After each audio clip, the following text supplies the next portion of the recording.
I'd just like to pay my respects to the Noongar Menang people on whose country we meet today and on whose wetlands I'm privileged to be able to fossick around.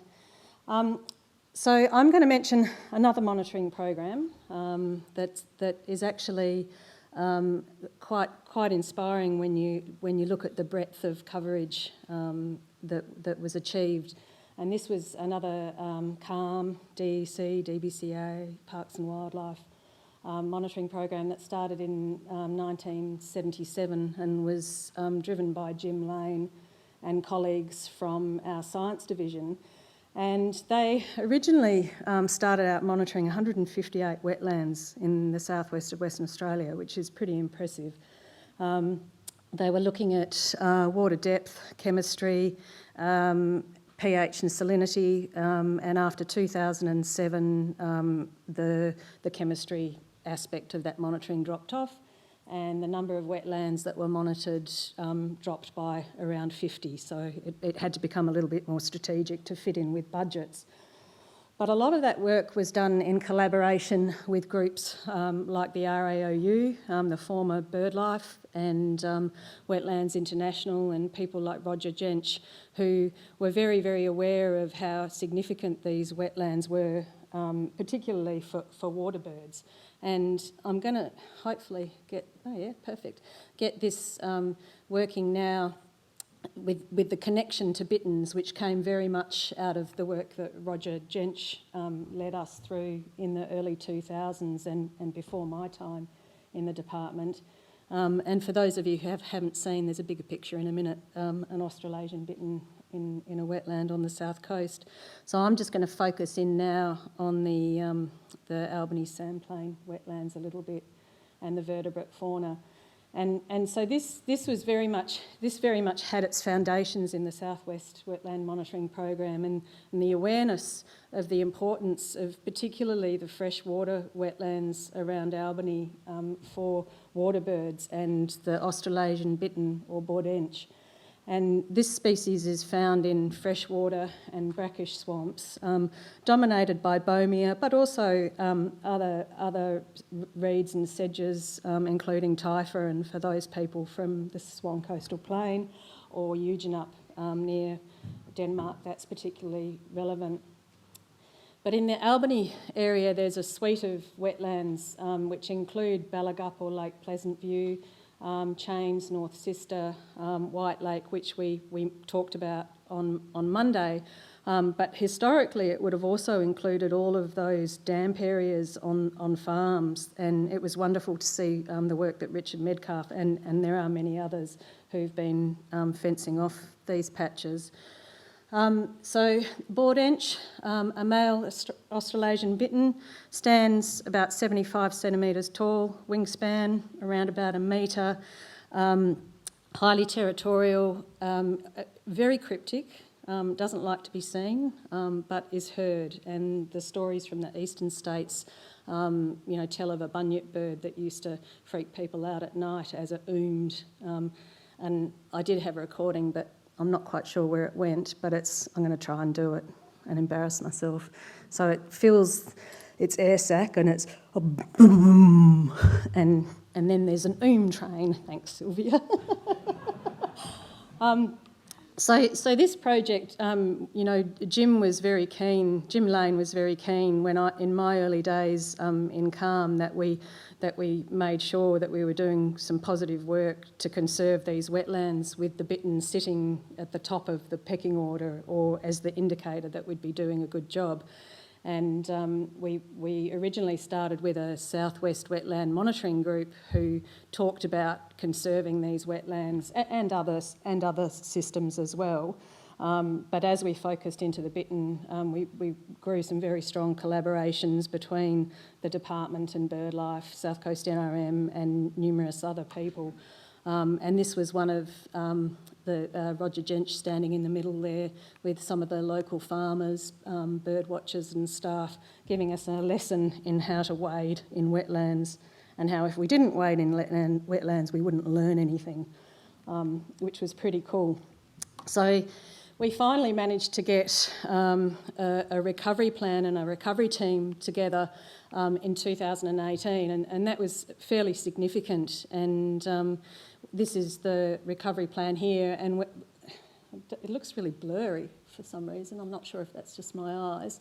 And it's great. And it's great because we've got representation from a lot of the stakeholders that are interested in the conservation of bittern, but also people with significant wetland expertise. And we've got very specific objectives, and they're listed there. And a lot of them, hopefully, are resonating with some of the talks that we had yesterday, because I think you can't talk about conserving this species in isolation from its habitat. And it's one of the species. I mean, there's numerous, and Mike's just mentioned all the fantastic invertebrates. But this bird will give us an indication that we're doing a good job with these wetlands. And there's a few of the points there that I'll touch on a little bit more. But the understanding ecological and conservation requirements is a big challenge, and we're doing a fair bit in that space. But one of the things that's still on our hit list is understanding how groundwater hydrology is actually going to impact these wetlands going forward, and I think that's where some of those synergies that we've already been talking about can come into play. The other big one, and this is the partnerships which Arnie Carroll was talking about, is just increasing community awareness. You know, these are special places. They're special places to be. You feel really good. Even if you don't get your feet wet, just wandering around the outside of these wetlands is a privilege. And they're still in very good condition. So increasing that community awareness and participation is actually one of the major objectives of the recovery plan. We're working with South Coast NRM on the predator control for foxes and cats around the periphery of the wetlands. We're doing some genetic work, trying to understand how different our bitterns are on the western side of the country to the bitterns over east. And then for those of you who were there on Monday, I mean, I think they're pretty big. They're big personalities. We're also learning a lot more about other species using the wetlands. And so this is the rackali, the water rat. And it wasn't until we started putting cameras out to study bitterns in Lake Pleasant View and North Sister that we realised that not only are the water rats prolific in the rivers, but they're actually really good populations in these wetlands as well, which is pretty cool. The recovery plan's online if anybody's interested, and you know, it's not going to keep you on the edge of your seat, but there's some pretty good ideas in there, and we will be reviewing it in a couple of years' time. So this map just shows the black triangles are those 158 wetlands that were the Southwest Wetland Monitoring Program. And then zoomed in the top right-hand corner is the Albany Sandplain area, and the blues indicate the classification that we gave to these wetlands in the mid-2000s based on whether they were Category 1 and Category 2. And then we also had Category 3 and 4, and this was in terms of what we knew about their usage by Australasian bittern. And I've only put the two categories in the big picture because otherwise it's just a mess, but you can see that there's actually some quite extensive wetland habitat over in the forest, and a lot of this is really difficult to get into but is still used by bitterns.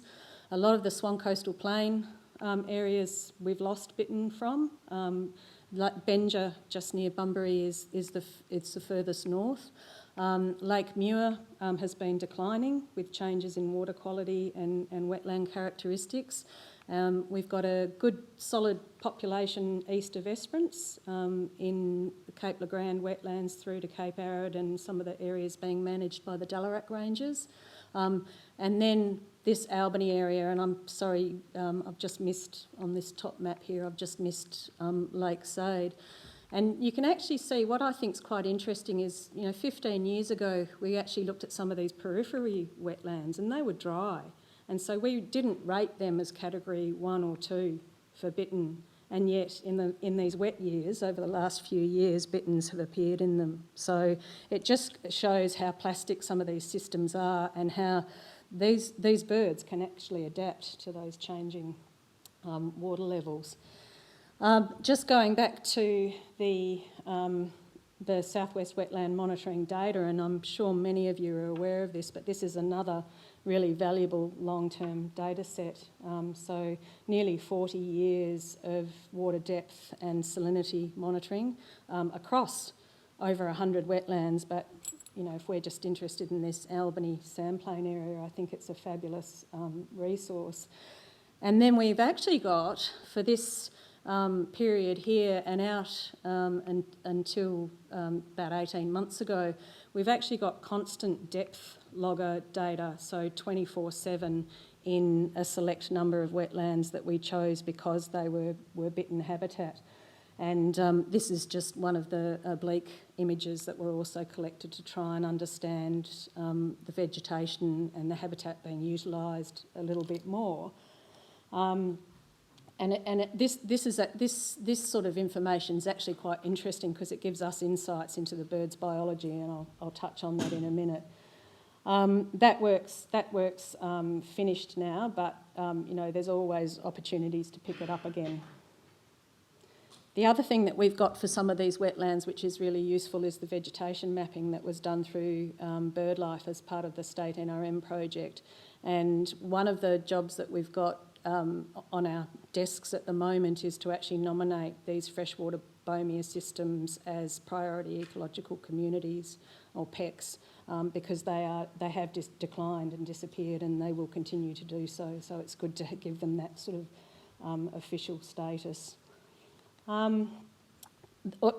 Acoustic monitoring is something that we're engaging lots of partners in. We used to go out and listen with our ears. Now we have these wonderful ARUs, or autonomous recording units, which we can set up with solar panels when we've got the resources to do this. And we've actually now got a network. This is this year's monitoring. So these are all the wetlands in this Lake Pleasant View area that we've got monitoring happening now, and we can start to build up a picture of occupancy of these wetlands over time. And then if we go back to the depth logger data that I showed you before, you can actually see, so this is what happens in one of the wetlands that we've got depth data for, and you can actually see the water level goes up, and there's a point where it peaks and then starts to decrease, and this is when the bitten calling activity. And so what they're doing is they're waiting for the water levels to come up. The males know what's going on because they're pretty smart. And then as the water starts to drop, they start to actively call to mate, and the nests are built at this point in time. If there's another rainfall event, those nests will get flooded, and then they'll actually do the whole thing again. So it's pretty cool. And then this is actually a spectrogram of one of the calls recorded on an ARU, and we've made some huge inroads into actually automating the recognition of what is 3 hours of recording a night, and that's starting to give us some really good information. These signatures have a strong degree of individualisation, so it's quite likely that if we can do a bit more work, we can actually recognise males based on their calls, which is also pretty cool. And then is this going to work? This is the other bit of work that we've been doing in collaboration with Birdlife and the state NRM. We realised that we actually needed to learn a little bit more. Do you want to see that again? How cool is that? How do I do that? Go back and then go forward and then go forward. So this bird's actually got a solar transmitter on his back, which has a logger in it.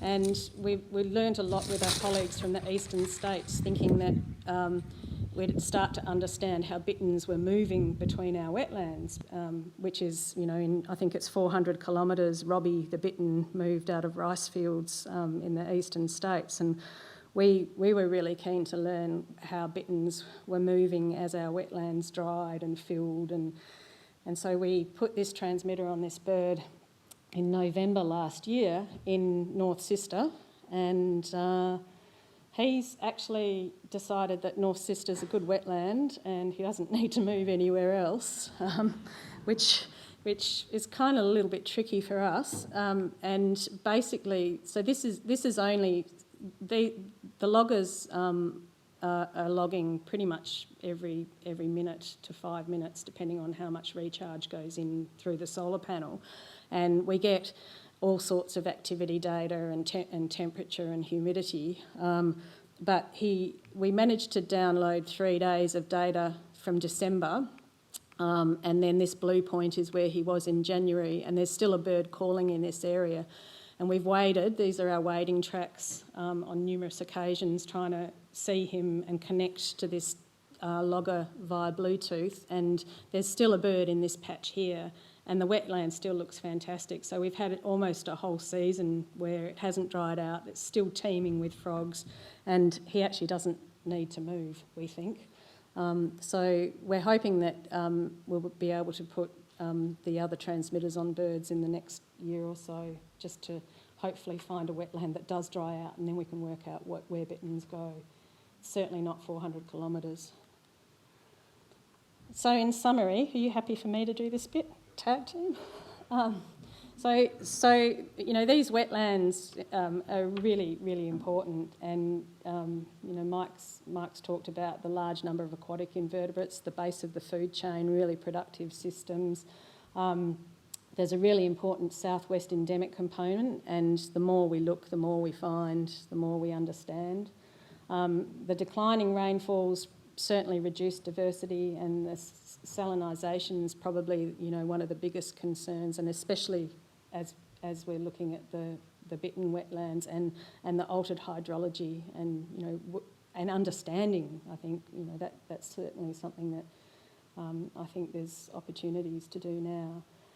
The inland wetlands certainly have changed more than those closer to the higher rainfall areas, but you know, things can change very quickly. So the more that we're aware of the changing rainfall, the better off we'll be.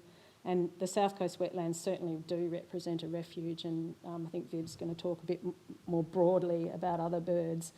But they are incredibly important. You know, they're important culturally, and they're important ecologically for some of the species that occur nowhere else. Bitterns are wider spread. I should have mentioned there's good population in the eastern states and also New Zealand, but we're looking at between 100 and 150 in the southwest of Western Australia, which is a fairly significant decline. I think that's it.